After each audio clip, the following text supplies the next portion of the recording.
Vamos a ver entonces en el capítulo variable 6 de la demanda las curvas ingreso-consumo y las curvas de Engel. Ya la vimos de manera general, ¿no es cierto? Acá en el mapa ya vimos cómo esto funcionaba, ¿no?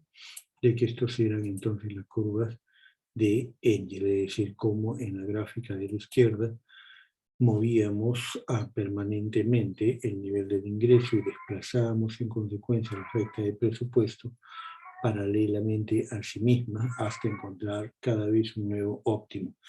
Uniendo todos los óptimos encontramos la curva ingreso-consumo. Y después cada una de estas combinaciones óptimas la llevábamos al otro lado, pero en un entorno donde solamente íbamos a registrar el cambio en el ingreso y la cantidad óptima del bien 1, y a eso le íbamos a llamar entonces la curva de Engel. Pero para mayor precisión, esta curva de Engel es entonces la curva de Engel, es la curva de Engel para el bien X. Habría que hacer entonces otra curva de Engel para el bien Y, ¿no? ¿Y cómo se haría eso? Pues simplemente cogeríamos de nuevo los óptimos del consumidor, de acá de la curva de ingreso-consumo, y los llevaríamos a otro gráfico, un gráfico diferente al que tenemos a la derecha, donde no tendríamos la cantidad de X1, sino la cantidad óptima de X2 versus el ingreso. Y entonces esa sería la nueva curva de Engel, ¿no? Entonces sería una curva de Engel para el bien 2. Hay que tener muy presente esto último entonces.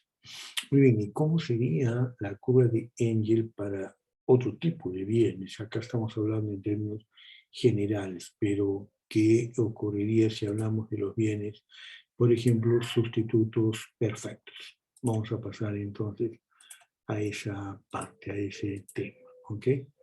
Entonces vamos donde los sustitutos perfectos y acá nos encontramos con lo siguiente, ¿no? En el caso de los sustitutos perfectos, vamos a hacer el gráfico más grande, ¿no? Ya todos sabemos de que estas curvas de indiferencia de los bienes sustitutos perfectos son funciones lineales de pendiente negativa. Y acá estamos con una recta de presupuesto que implica pues una función determinada por el precio del bien 1, el precio del bien 2 y el nivel del ingreso. Vamos a ver cuál es el óptimo para un caso como este, ¿no? La pregunta es, si esta es la recta de presupuesto, este sería el óptimo. Bueno, no sería ese el óptimo por una razón muy sencilla, ¿no? Rechazamos esta posibilidad porque siempre es posible encontrar una combinación como esta, ¿no? Allí donde se encuentra la recta de presupuesto con una curva de indiferencia, ¿no? En este caso se trata entonces de soluciones de esquina, ¿no? Esto de acá sería una solución de esquina, ¿no? Acá tenemos una solución de esquina, ¿no? Ahora, ¿qué es lo que vamos a hacer entonces? Estamos moviendo ahora la recta de presupuesto mediante un cambio en el ingreso. Y vamos a empezar a desplazarnos y a desplazarnos y a desplazarnos. Vamos a poner un ejemplo, ¿no? Si yo me muevo a la derecha, si yo me muevo a la derecha con esta, por ejemplo, recta de presupuesto, ¿no? Esta nueva recta de presupuesto la estoy haciendo paralela a la anterior, lo cual significa que hay una expansión en el ingreso. He hecho este movimiento. Entonces, ¿cuál sería el óptimo del consumidor? El óptimo del consumidor nuevamente no sería este de acá, porque es posible encontrar una solución mejor y esa solución mejor la encontraríamos acá, ¿no es cierto? Y la encontraríamos acá, y la encontraríamos acá, y así sucesivamente. de tal manera de que si nosotros unimos todas estas combinaciones que son óptimas, si unimos, repito, todas estas combinaciones que son óptimas, tendríamos la curva ingreso-consumo. Eso de ahí entonces sería la curva ingreso-consumo, que como ustedes están apreciando es una horizontal, ¿no? Vale decir, dada la inclinación que tiene la recta de presupuesto en términos de los precios son los que determinan la inclinación de la recta de presupuesto.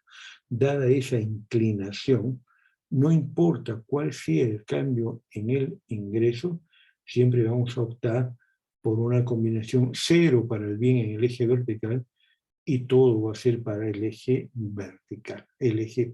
horizontal. ¿De acuerdo?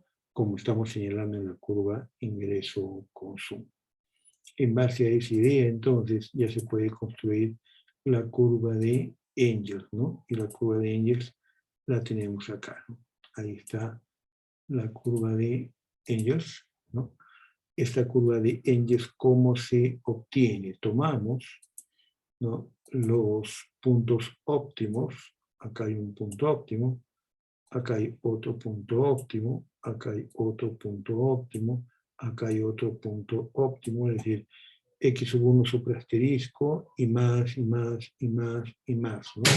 Y vamos modificando el nivel del ingreso, ¿no? Entonces, cada una de estas combinaciones la vamos a llevar hacia el otro lado, ¿no? Cada una de estas combinaciones se va entonces al otro lado, se va de acá para aquí, ¿no? Y al irse de ahí para allí vamos a encontrar estas combinaciones, ¿no? Va a ir esta, y van a ir infinitas combinaciones, tales que al juntarlas, todas ellas nos van a dar esta función de acá, que es la curva de Engels en el caso de bienes sustitutos perfectos. Atención aquí no termina esto, acá estamos hablando de la curva de Engels para el bien 1, ¿no? Para el bien 1. ¿Cuál sería la curva de Engels para el bien 2? Bueno, sería 0, 0, 0, 0, 0, 0, ¿no?